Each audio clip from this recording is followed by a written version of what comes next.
Hello, everyone. Wishing you a great Sunday. It's cold here again. And I have Max with me today, sitting on the bed next to me.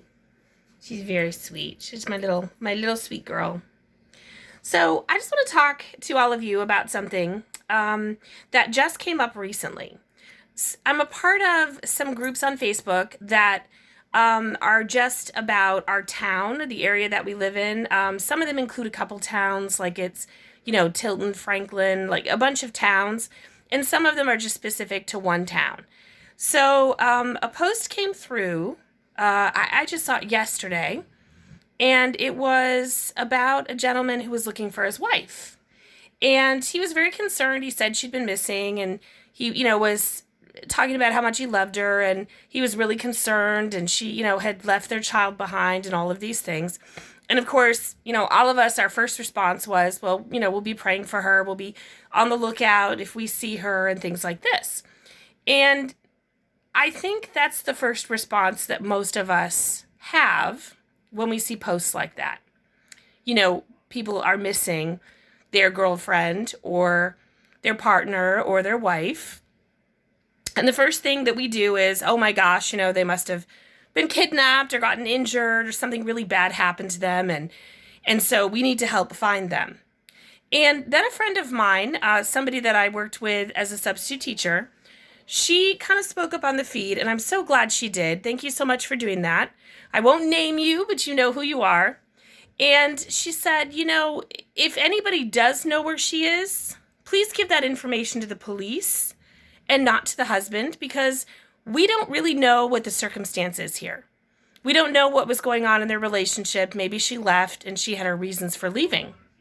And so I thought, she's right. And I started writing a little bit on the feed about this. And of course, the husband got really angry. Well, I kind of did what I always do, and I started scoping him out online. And, there were some things that were kind of inconsistent with his story. For one thing, his Facebook page indicated that his status was single. And yet on this post, he was posting about great concern for his wife.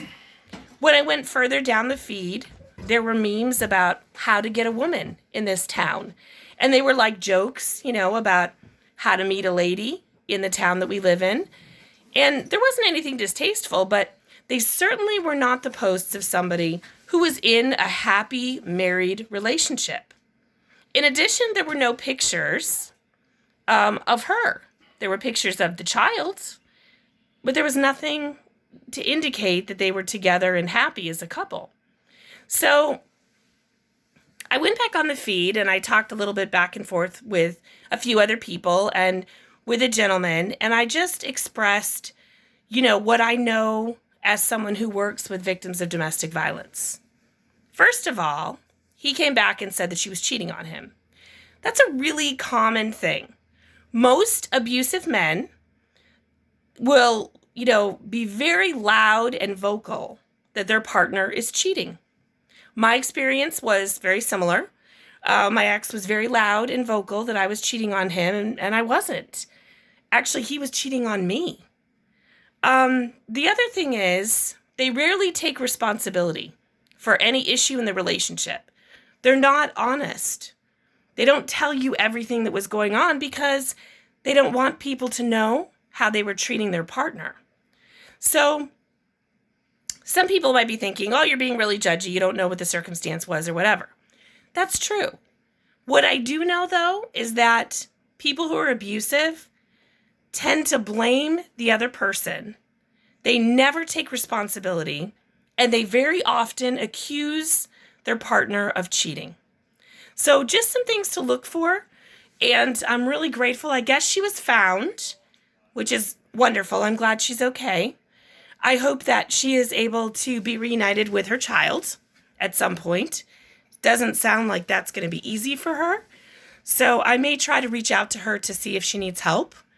But I'm really thankful that my friend actually posted what she did. And I want to thank her for doing that, because she brought me back to the perspective that I probably should have had about the post right from the beginning. So be safe, and folks, don't be fooled.